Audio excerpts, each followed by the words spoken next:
നമ്മൾ കഴിഞ്ഞ ക്ലാസ്സിൽ പറഞ്ഞുകൊണ്ടുവന്നത് നമ്മളുടെ പ്രപഞ്ചത്തിൽ നമ്മളുടെ അനുഭവങ്ങളായി വരുന്ന ഈ നാമരൂപങ്ങളെല്ലാം തന്നെ പരസ്പരം കോംപ്ലിമെന്ററി ആയിട്ട് പൂരകങ്ങളായിട്ട് വർത്തിക്കുന്നവയാണ്. അത് നമ്മളുടെ സംസ്കാരമനുസരിച്ച് അത് നമുക്ക് യോജിപ്പുള്ളവയും വിയോജിപ്പുള്ളവയുമായിട്ട് മാറിക്കൊണ്ടിരിക്കും. അപ്പം ഒരാൾക്ക് നല്ലത് എന്ന് തോന്നുന്നത് വേറൊരാൾക്ക് നല്ലതായിട്ട് തോന്നണമെന്നില്ല എന്നർത്ഥം. ഒരു വശത്തു നിന്ന് നോക്കുമ്പോൾ കാണുന്ന വിധമല്ല മറുവശത്ത് നിന്ന് നോക്കുന്നയാളിന് കാണാൻ കഴിയുന്നത് എന്നാണ് നമ്മൾ പറഞ്ഞത്. അപ്പോൾ ഇവിടെ നെഗറ്റീവ്സും പോസിറ്റീവ്സും എന്ന് പറഞ്ഞ് നമ്മൾ എടുക്കുന്നതെല്ലാം ഒന്ന് ചെയ്യുന്നത് മറ്റതിന് വളമാകുന്നു എന്നൊക്കെയുള്ള വളരെ വളരെ വ്യത്യസ്തങ്ങളായിട്ടുള്ള ഭാഷകളിൽ പറഞ്ഞ് മനസ്സിലാക്കാനാണ് നമ്മളുടെ പരമ്പരാഗതമായിട്ട് ശ്രമിച്ചുകൊണ്ടിരിക്കുന്നത് അറിവുള്ളവർ. അപ്പോൾ അതുകൊണ്ട് നമ്മൾ മനസ്സിലാക്കേണ്ട കാര്യം എന്താണ്? ഈ പ്രപഞ്ചത്തിൽ നെഗറ്റീവെന്നോ പോസിറ്റീവെന്നോ കണക്കാക്കാവുന്ന ഒരു പ്രത്യേക വസ്തു ഇല്ല. അത് നെഗറ്റീവ്, ഇത് പോസിറ്റീവ്, അങ്ങനെയില്ല. ഈ സമൂഹത്തിൽ നെഗറ്റീവായിട്ട് നമ്മൾ അക്സെപ്റ്റ് ചെയ്യുന്ന ഒന്ന് വേറൊരു സമൂഹത്തിൽ അത് പോസിറ്റീവായിരിക്കും. നമ്മളിവിടെ പോസിറ്റീവ് എന്ന് പറയുന്നതാണ് അവിടെ നെഗറ്റീവായിട്ട് വരിക. അങ്ങനെ മാത്രമേ പ്രപഞ്ചത്തിന് പൂർണ്ണത കൈവരിക്കാൻ കഴിയുള്ളൂ എന്നുള്ള പ്രധാന തത്വം മനസ്സിലാക്കണം. To every action there is an equal and opposite reaction എന്ന് ശാസ്ത്രം പറയുന്നതും അതുതന്നെ. അപ്പൊ ഇവിടെ ഈക്വൽ ആൻഡ് ഓപ്പോസിറ്റ് റിയാക്ഷൻ എന്ന് പറയുമ്പോൾ അത് കോംപ്ലിമെന്ററിയാണ്, അത് പൂരകമാണ്. ഒന്ന് പൂർണ്ണമാകണമെങ്കിൽ, പൂർണ്ണം എന്ന് അക്ഷരാർത്ഥത്തിൽ പൂർണ്ണമാകണമെങ്കിൽ അതിനകത്ത് തന്നെ ആയിരിക്കണം പോസിറ്റീവ്സും നെഗറ്റീവ്സും ഒക്കെ. പോസിറ്റീവ് മാത്രം ഉള്ളതിനെ ഒന്നിനെ പൂർണ്ണം എന്ന് പറയാൻ പറ്റുകയില്ല. അപ്പോൾ ആ പോസിറ്റീവും നെഗറ്റീവും കൂടി ചേരുമ്പോൾ എങ്ങനെയാണ് പൂർണ്ണമാകുന്നതെന്ന് ചോദിച്ചാൽ നമ്മൾ ശൂന്യം എന്ന് പറയുന്നു. അതെന്താണ് ശൂന്യത്തിന്റെ പ്രത്യേകത? ചെറുതായി ചെറുതായി ചെറുതായി ചെറുതായി ചെറുതായി ചെറുതായി ചെറുതായി വന്ന് എത്ര ചെറുതായാലും അത് അതിസൂക്ഷ്മം എന്നൊക്കെ നമുക്ക് പറയാൻ പറ്റുള്ളൂ. പക്ഷേ അത് ഈ ശൂന്യം എന്ന് പറയാൻ പറ്റുകയില്ല. ശൂന്യം എന്ന് പറയണമെങ്കിൽ എത്ര ചെറുതെന്ന് പറഞ്ഞാലും അതിനൊരു ബൗണ്ടറി ഉണ്ടാകാൻ പാടില്ല. ബൗണ്ടറി ഉണ്ടെങ്കിൽ അതിനെ നമുക്കൊരു മൈക്രോസ്കോപ്പ് പോലുള്ള ഇമാജിൻ, മൈക്രോസ്കോപ്പ് കൊണ്ടൊന്നും നടക്കില്ല. മൈക്രോസ്കോപ്പ് പോലെ ചെറുതിനെ വലുതാക്കുന്ന ഒരു യന്ത്രം നമ്മൾ ഭാവനയിൽ കണ്ടിട്ട് അതിനെ അങ്ങ് വലുതാക്കണം. ഫിസിക്കലായിട്ടുള്ള ഈ യന്ത്രങ്ങൾക്കൊക്കെ അവരുടെ പരിമിതികളുണ്ട്. അതുകൊണ്ട് ഭാവനയിൽ മൈക്രോസ്കോപ്പ് പോലെ ഒരെണ്ണം കണ്ടുകൊണ്ട് അതിനെ എത്ര ചെറുതായി എന്ന് പറഞ്ഞാലും എന്ത് ചെയ്യാൻ പറ്റും? അതിനെ വലുതാക്കുമ്പോൾ അതിന്റെ ബൗണ്ടറി കാണും. പിന്നെ അതിനെ വീണ്ടും ചെറുതാക്കാൻ പറ്റും എന്നർത്ഥം. അപ്പോൾ ബൗണ്ടറി ഉള്ളതിനെയൊക്കെ വീണ്ടും ചെറുതാക്കാം. അതുകൊണ്ട് ശൂന്യം എന്നതിലേക്ക് എത്തണമെങ്കിൽ ആ ബൗണ്ടറി എടുത്തു കളയണം എന്നർത്ഥം. ആ ബൗണ്ടറി ഇല്ലാത്തൊരവസ്ഥയിൽ മാത്രമേ ശൂന്യം എന്ന് പറയാൻ പറ്റുള്ളൂ. ബൗണ്ടറി ഇല്ലാത്ത ശൂന്യം എന്ന് പറഞ്ഞാൽ എന്താണ്? ബൗണ്ടറി എന്ന് പറഞ്ഞാൽ അന്തമാണ്. ഒരന്തം അവിടെ കൊണ്ട് തീരുകയാണ്. അതിന് നമ്മളൊരു ബൗണ്ടറി വെച്ച് കഴിഞ്ഞപ്പോൾ ആ ബൗണ്ടറിക്ക് അപ്പുറത്തേക്കും ഇപ്പുറത്തേക്കും തന്നെ. അപ്പോൾ ഈ ബൗണ്ടറി ചെറുതാകണതിനാണെങ്കിലും ബൗണ്ടറി. അപ്പൊ ആ ബൗണ്ടറി എടുത്തു കളഞ്ഞാൽ എന്താണ് നമ്മൾ പിന്നെ മനസ്സിലാക്കിയത്? അന്തമില്ലാതെ. അതാണ് നമ്മൾ അനന്തവിശാലം എന്ന് പറയണതിന്റെ ക്വാളിറ്റിയും ഒന്നേ ഉള്ളൂ. എന്താണത്? അതിന് ബൗണ്ടറി ഇല്ല. ശൂന്യമാകണമെങ്കിൽ എന്തു വേണം? ചെറുതായി ഒന്ന് ശൂന്യമാകണമെങ്കിൽ എന്തു വേണം? ബൗണ്ടറി ഇല്ലാതാകണം. അപ്പോൾ വലുതായി അനന്തം എന്ന് പറയുന്ന അവസ്ഥയിൽ, എന്ന് വെച്ചാൽ അന്തമില്ല, അതിന് ബൗണ്ടറി ഇല്ല എന്ന് പറയുന്ന അത് തന്നെയാണ് എന്ത്? ചെറുതായി അതിന്റെ ബൗണ്ടറി ഇല്ലാതെ വരുന്ന അവസ്ഥ.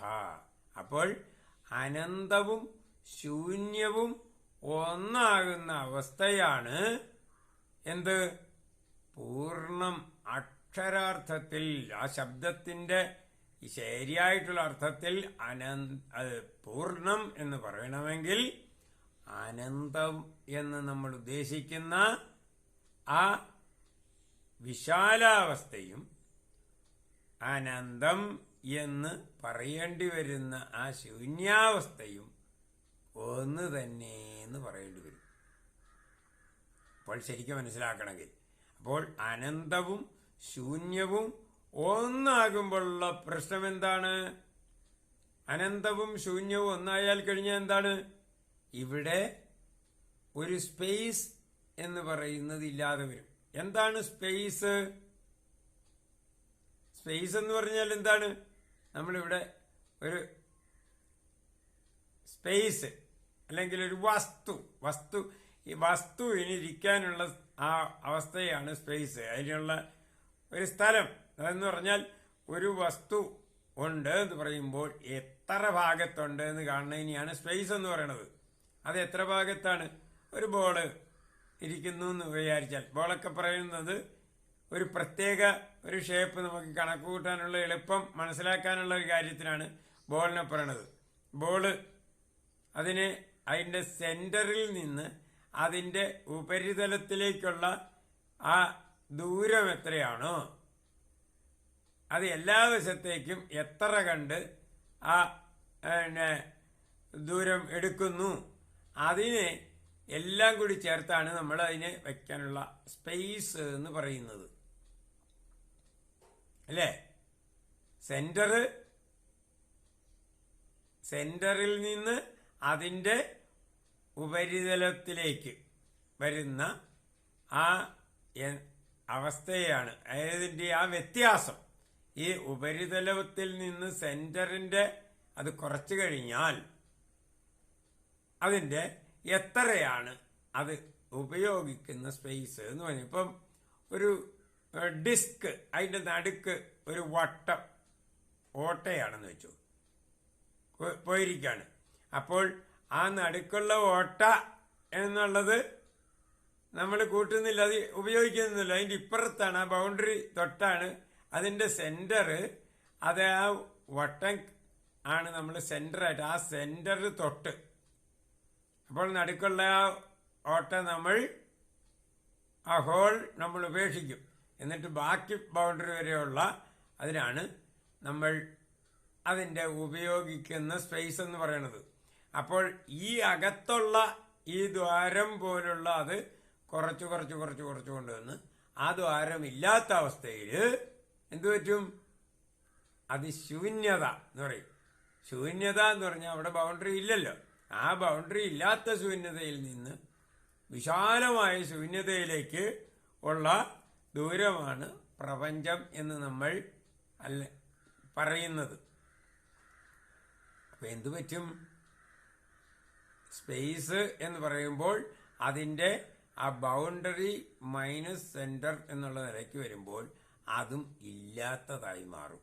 അപ്പൊ ഇവിടെ ഈ അവസ്ഥ രണ്ടും, ആ വൈശാല്യവും അനന്തമാണ്, അതിന്റെ സെന്ററും അനന്തമാണ് എന്നുണ്ടെങ്കിൽ അതിന്റെ ഇൻ ബിറ്റ്വീൻ, അതിന്റെ ഇടയ്ക്ക് ഒരു സ്പേസ് എന്ന് പറയുന്നത് ഉണ്ടാകാൻ സാധ്യമല്ലാതെ വരും.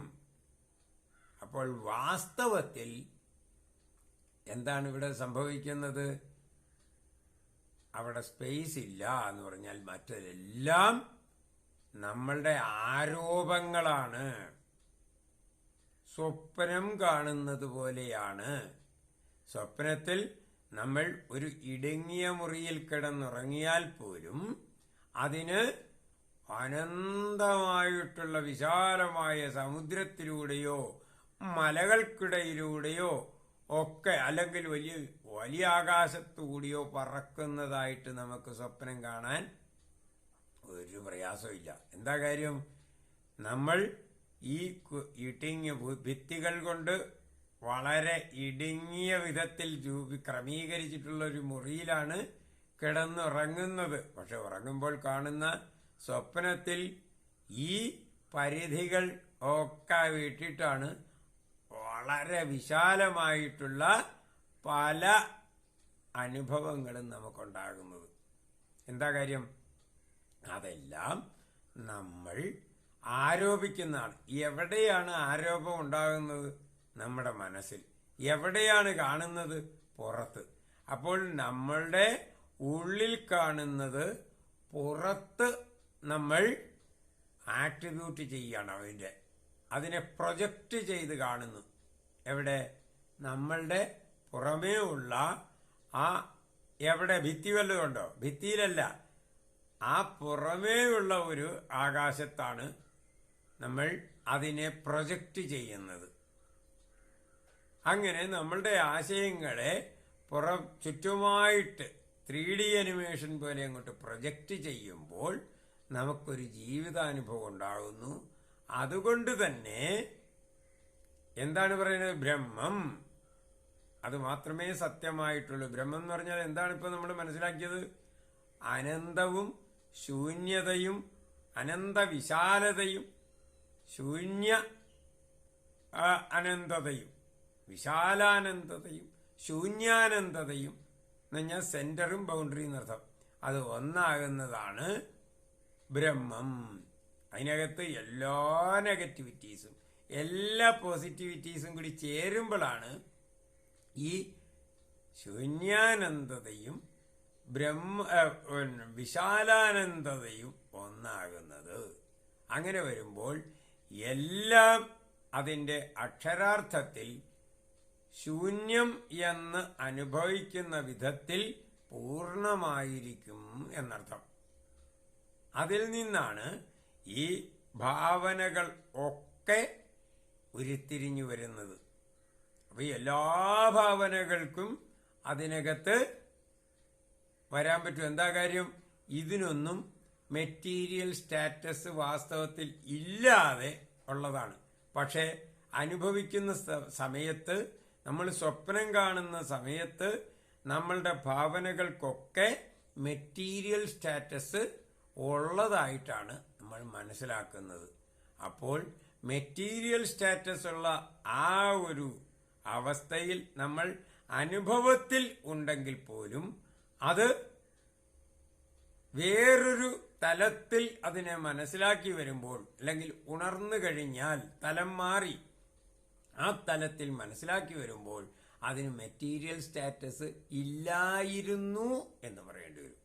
അപ്പോൾ പ്രസന്റ് ടെൻസിൽ നമ്മൾ അനുഭവിക്കുന്നത് അല്ല, അത് നമ്മൾ പാസ്റ്റ് ടെൻസിലേക്ക് മാറിപ്പോകുമ്പോൾ അതിനെ ഇല്ലായിരുന്നു എന്ന് മനസ്സിലാക്കും. പക്ഷെ പ്രസന്റ് ടെൻസിൽ അനുഭവിക്കുന്നതെല്ലാം ഉണ്ട് എന്ന് മനസ്സിലാക്കും. ഇതാണ് വ്യത്യാസം. ആ തലത്തിൽ ആണ് നമ്മുടെ എല്ലാ കാര്യങ്ങളും.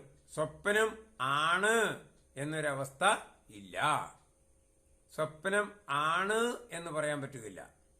സ്വപ്ന ആണ് എന്ന് പറയുന്നത് പ്രസന്റ് ടെൻസിലല്ലേ. അപ്പൊ സ്വപ്നത്തിലിരിക്കുന്നയാളിന് അത് സ്വപ്നം ആണ് എന്ന് പറയാൻ പറ്റില്ല. സ്വപ്നത്തിൽ നിന്ന് ഉണർന്നു കഴിയുമ്പോൾ സ്വപ്നം ആയിരുന്നു എന്നേ പറയാൻ പറ്റുള്ളൂ. സ്വപ്നം ആണ് എന്ന് പറയില്ല. അപ്പൊ അവിടെ ജീവിതം ആണ് എന്നേ പറയാൻ പറ്റുള്ളൂ. ജീവിതം ആണ് എന്ന് പറയുന്ന ഒരവസ്ഥ സ്വപ്നം ആയിരുന്നു എന്ന് തിരിച്ചറിയുന്ന വേറൊരു തലത്തിലേക്ക് ഉണരുന്നു എന്നർത്ഥം. അതുകൊണ്ടാണ് നമ്മളുടെ പൂർവസൂരികളായിട്ടുള്ള ഋഷിവര്യന്മാര് പറഞ്ഞിട്ടുള്ളത് ബ്രഹ്മസത്യം ജഗന്മിഥ്യ എന്ന് പറഞ്ഞിട്ടുള്ളത്. ഇന്നത്തേക്ക് ഇത് മതി. ഓം നമഃ ശിവായ.